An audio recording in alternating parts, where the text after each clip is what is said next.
All right, Raider Nation. My name is Anthony Galavis, and the NFL Draft 2025 round one is over with. The last pick coming to a close just a few minutes ago. The Raiders, though, with the sixth overall pick, goes with Boise State running back Ashton Jeanty. I think that's a phenomenal pick by the Raiders, led by General Manager John Spidek, with head coach Pete Carroll throwing out clues on Twitter. I could never figure it out, so I just stopped guessing. But what an interesting first round that was. Because Jacksonville Jaguars moves up to the Cleveland Browns spot. They go with Travis Hunter. Uh, the Browns. You may think that they probably need a running back. Instead, they go with somebody else. The first two picks. Obviously, the first pick goes to Tennessee with Cam Ward. Then you got Travis Hunter going to Jacksonville. Then the Giants picking Abdul Carter, then so forth. The Browns picking Mason Graham, who I figured like if the Jaguars stayed at the fifth spot, they might have selected a Jacksonville native, Ashton Jeanty, but they didn't. They moved up, got Travis Hunter. So instead, Cleveland Browns picked Mason Graham, who I thought that maybe that's where the Raiders will go with in the sixth spot. But originally I said Ashton Jeanty. And what a great pick by John Spidek in his first general manager role, being with the Raiders.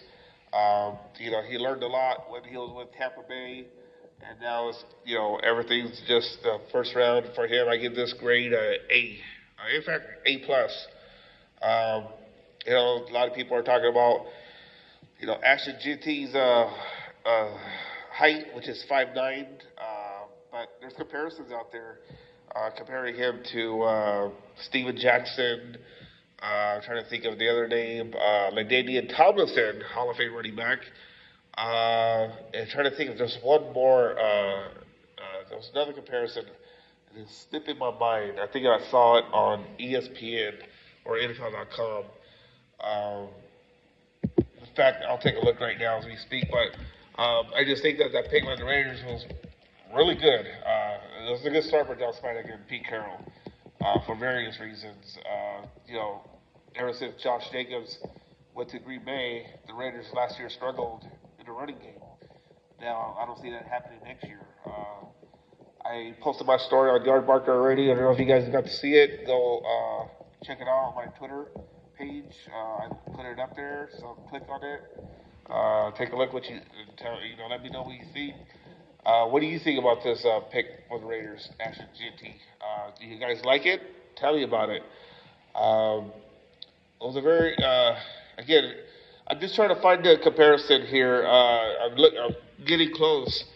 Ashton Jeanty, according to NFL.com, compared him to let's see here, Daniel Tomlinson. So that's a good comparison to have.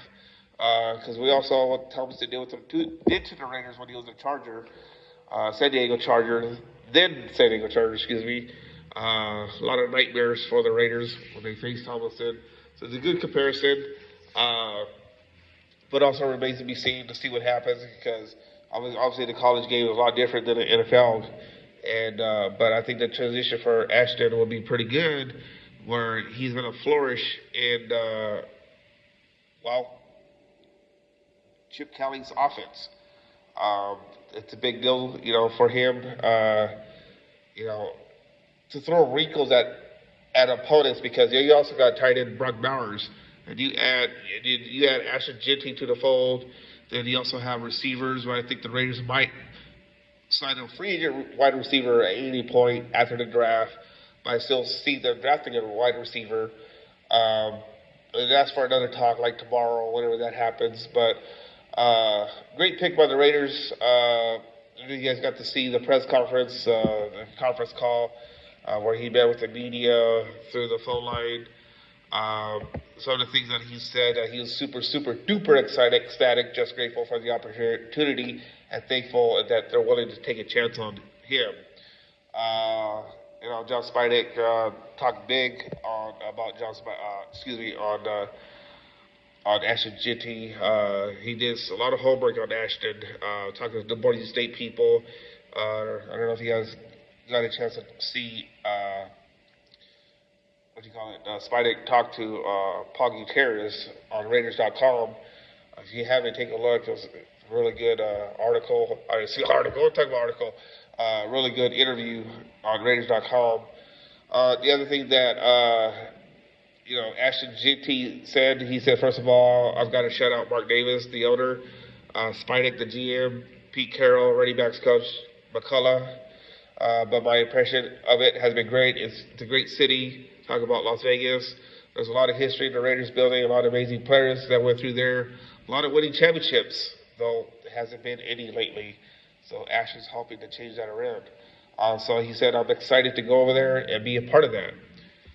Skimming through the transcripts here that stood out to me. Let's see here. He said that he's very thankful for the opportunity to be drafted in the top 10. He's going to show everybody the position is valuable. It is great to take an exceptional running back in the first round. He has a lot to prove, and why the Raiders picked him at number 6. And basically that's what he's talking about, showing his worth, being picked number 6. He doesn't want to let anybody down. Let's see. He said somebody asked a question like, obviously Pete Carroll had a lot of success with Marshawn Lynch up in Seattle. Do you see any kind of comparisons, especially the way you were able to break tackles at Boise State? Jeanty said, yeah. Even growing up, Marshawn was one of the first backs I started watching and looking up to. So definitely just breaking tackles and making crazy plays down the field, there's a lot of similarities there. Marshawn was 5'11". Again, Ashton 5'9". I don't think height's going to be an issue because, you got Reese Jones-Drew, who was 5'9" too, or even 5'8", I think. It still had a productive NFL career. Other things that stood out to me in the press conference or the conference call, we know there's a Raiders story franchise. I'm just wondering, what is it, the history that you know about the Raiders excites you? Again, he said there's a lot of amazing players. The Hall of Famers winning the big trophy, the Super Bowls. Let's see here. His work ethic. He will shoot every single thing. I think most importantly, pass protection is going to be one of the most important things. Being able to pick up the pressure, protect the A gaps, protect the quarterback. I think that's going to be a big deal for him to do, especially catching passes. He at Boise State last season, he had like over 100, less than 200 yards receiving. I think that's something that they're going to work with, during the rookie mini camp coming up, leading up to training camp later on. Let's see here. Talk about the Raiders fan base. He said the Raider Nation, great fan base. Expecting a lot of fun, a lot of energy, a lot of great times. Let's see here. So, and the last quote, the last question. This is a very unique opportunity, not just for an NFL team, but to start for an NFL team. Don't know what that means. But he said, yeah, just like you're saying, man, winning, that's what everybody wants to do. So I can tell that's the culture there. That's the history of the Raiders organization, is winning. So I know they want to get back to that, including me. They're getting the right people to make that happen. And I agree with him. I think the Raiders are headed in the right direction. It may not be this year where, we'll probably see a lot of improvements this year. But, the next year will be the telling. Let's just stick to this year because I don't want to talk about next year because nobody wants to talk about their 2-year window, because just think the Raiders, if they continue to add more pieces during the draft and then add free agents, I think they have a makings of making a push for the playoffs, believe it or not. Because, I felt that if they would have went out tackle with the 6th overall pick, I would have been upset about it because I'd be like, you have a running back. I know there's a deep running back class, but I think that Ashton Jeanty is a generation type player where you can't bypass. You got to go with a guy that you feel that is going to contribute and be a star. And I think that's what's going to happen. The highest got the running back since Saquon Barkley, who went number 2. So, what do you guys think? Let me know. Do you guys like the pick? I want to hear you guys what you guys have to say. After each day, after each draft, I'm going to talk about how I feel about the draft, what the Raiders did, if I agree with it or not. Again, my story on Yard Parker is already up. take a look at it. Go to my Twitter account, which is @Galaviz_the_B. Again, it's @Galaviz, @Galaviz_the_B. And check it out. Follow me there. Subscribe here. I really appreciate it. I'm going to post this. Well, by the time you see this, it's already been posted. So that's a moot point. But again, thanks for watching. And I'll come back tomorrow.